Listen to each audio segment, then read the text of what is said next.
See that? Nasisira ang inyong buhay, ang inyong mga anak, kinabukasan, asawa, tatay, nagkahiwalay kayo, nagkagulo-gulo ang buhay ninyo. Dahil ang protektor ng pulburon o ng droga ay ang mga taong gobyerno. Katunayan na talagang protektado ni Marcos Jr. kasi nga mga palangga, kasabwat nila. May power si Pangulong Duterte. Taumbayan Pakinggan dito sa Boses ng Katotohanan. Yan, no, ng Amerika. Ngayon, ano ba yung intention natin dito? Bakit ito dapat matapos na? At mapanagot si Marcos Jr. Okay? Mapanagot ang mga dapat managot. So, syempre, ito po ay hindi politika o ito ay hindi personal na agenda ni Maharlika. Dahil unang-una, wala naman akong peso sa gobyerno, hindi naman ako politiko, hindi ako qualified o kung ano pa man. Itong issue na ito ay para sa kaalaman ng bayan kasi binababoy, ginagago tayo ni Marcos Jr. na bangag. Ito nga lang yung interview niya sa media, di ba? Na tinatanong siya na sa kanyang pagkasangkot dito kaya pagkasangkot niya at nauugnay si Maricel Soriano. Actually, tinawanan lang niya. Sabi ko nga, a simple yes or no. Nagpupulburon ka ba?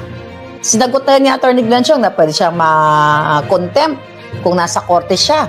So sinagot na yan at narinig niyo kung paano siya guilty. Bakit ayaw ni Marcos Jr. na sagutin kung siya ba ay pulburonic o yes or no lang o magsalita siya, mag-statement siya. Pero wala talaga. Kasi nga, guilty. Alright? At patuloy kayo, nililinlang, okay ba sound natin? Patuloy kayong nililinlang at nagpapanggap-panggapan sila na they are okay and they're running the government well.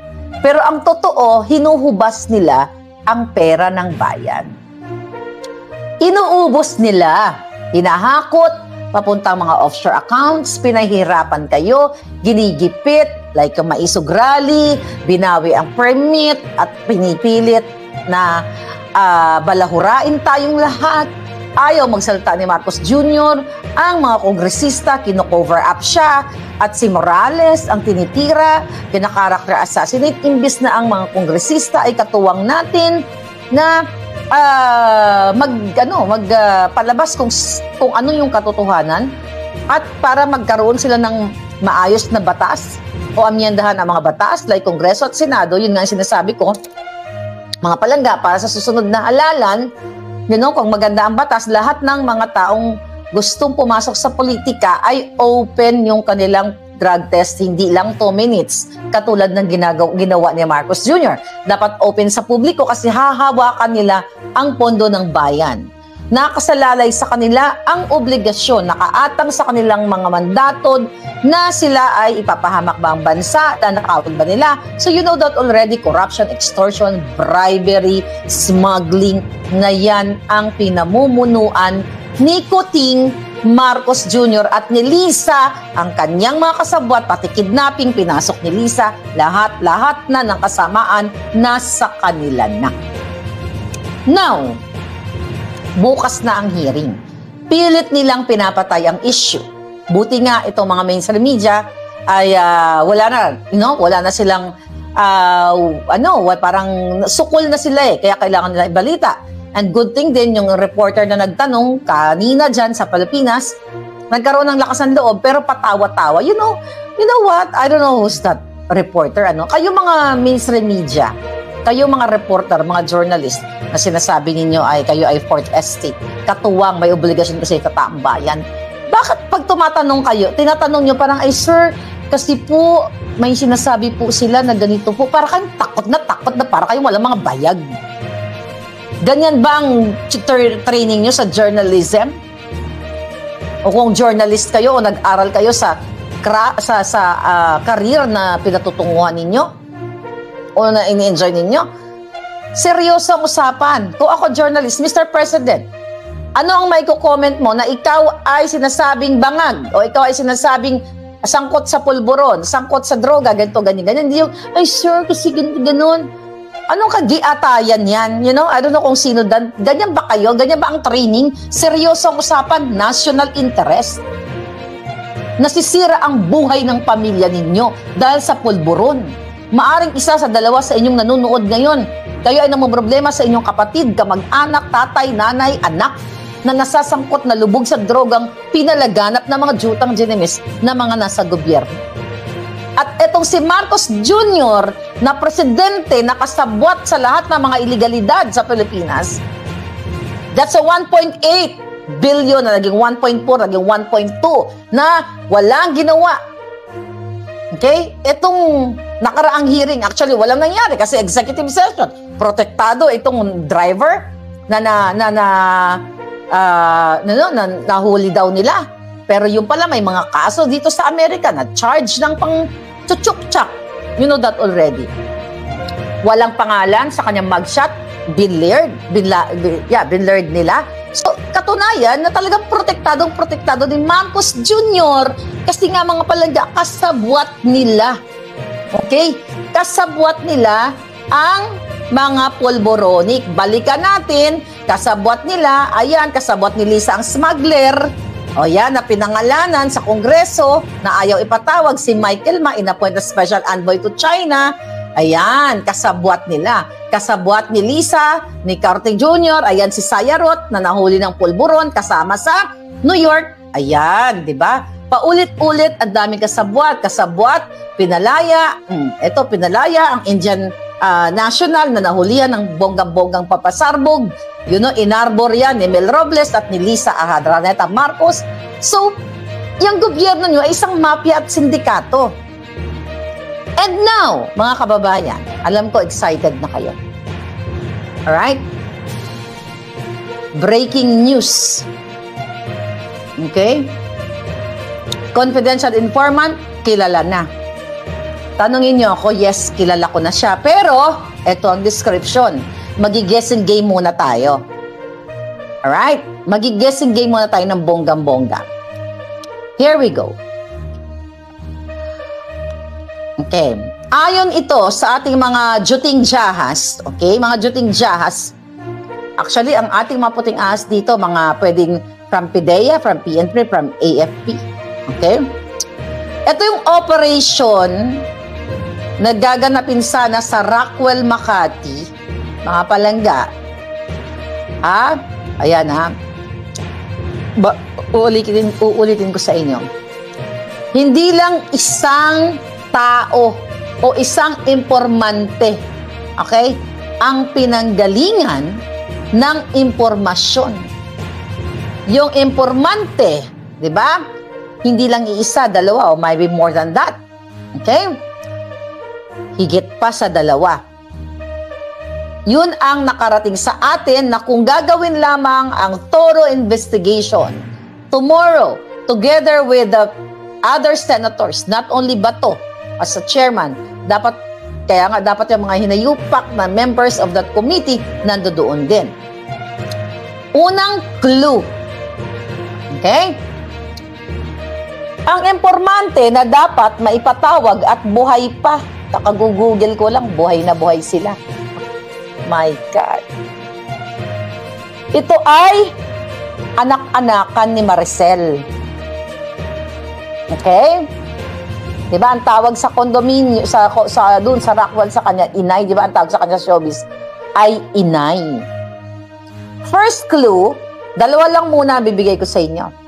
First clue, ang impormante ng PIDEA na nandiyan sa record na ayaw ilabas ni Lasso, may binilunok niya, o you know, tinago niya, or whatever, kung anong ginawa nila dyan. Kasi nandoon daw yan eh, nandiyan. Ayaw nilang ilabas, kaya lalaki o babae. Actually, babae at lalaki. Sabi ni Luisa, lalaki at babae. Amo na, first clue. Anak-anakan, okay, ito ni inay, okay, ni Maria. At second clue, okay, first clue, second clue. Ito, same person. We're talking about same person. You comment at baka maaring basahin natin. Nagtatrabaho siya sa isang gun store. sa Araneta Avenue sa Quezon City. Naalala ko, I work in Araneta Avenue when I was young. Hindi ko alam. Ang naalala ko lang kasi na gun store dyan, yung True Weight. Naku, mukhang may nakakahula na mga hitad po, tangin. Oh my God! Okay. So, nagtatrabaho sa isang gun store sa Araneta Avenue na naging asset ng dating PIDEA agent na si Jojo Paner. Ngayon, kung narinig ako Senator Bato, baka pwede mong isomon si Jojo Paner. Okay? Natin, mga palangga. Nakakaloka itong ating mga impormasyon. Hindi ko kinikerry. At mukhang yung informante, mukhang okay naman siya.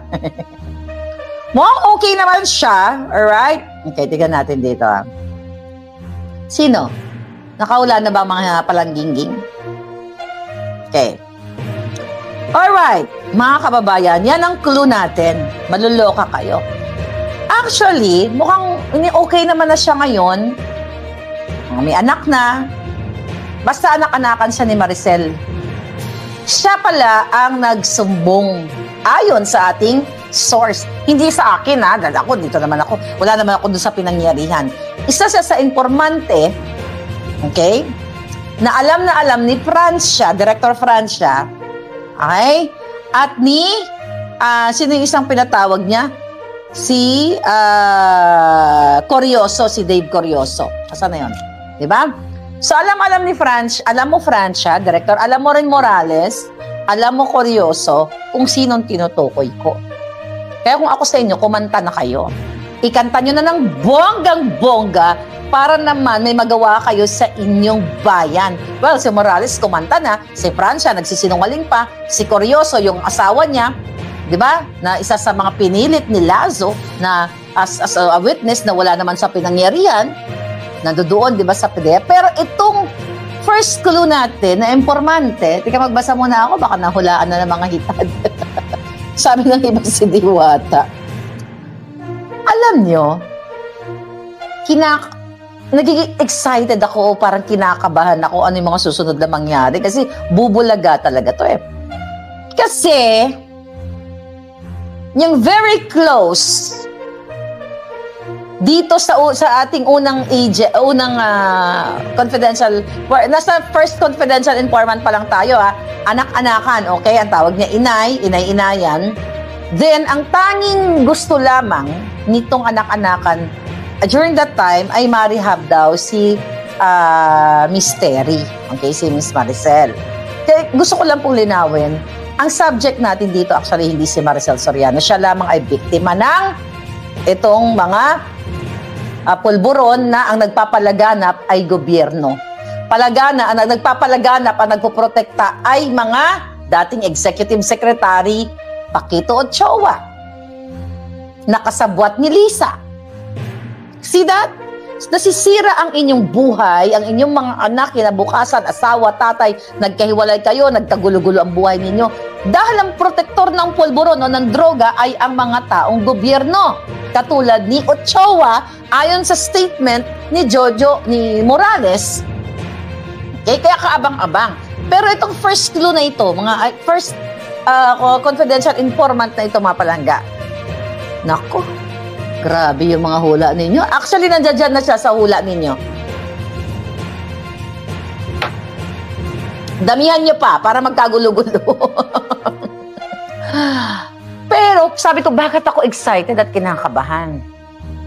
May power si Pangulong Duterte. Well, not power eh. May connection din kay Pangulong Duterte.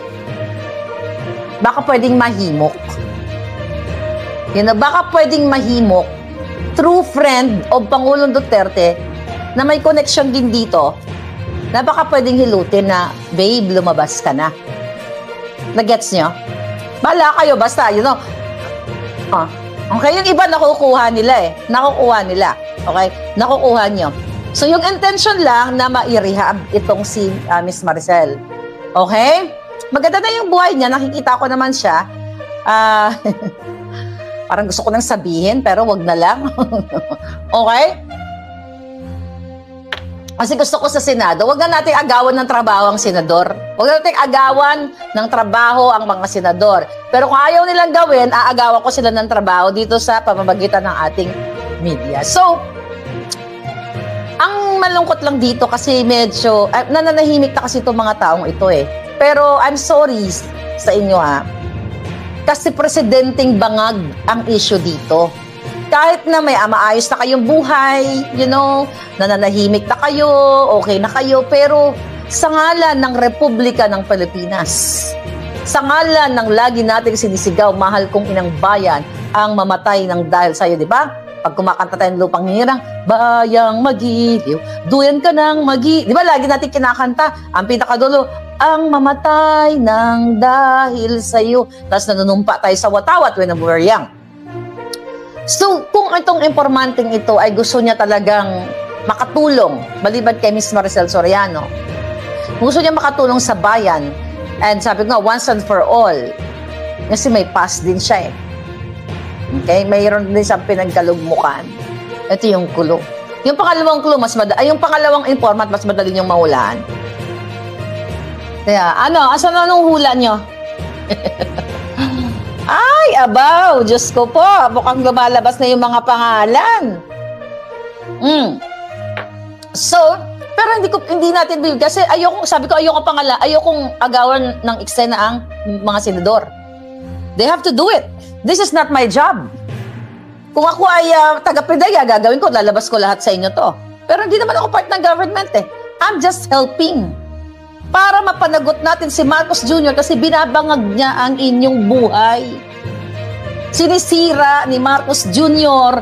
ang inyong buhay na nagpapanggap na siya ay matino pero ngiwi, bangag, lahat na at kinakamal ang pera ninyo katulad na lamang ng loto.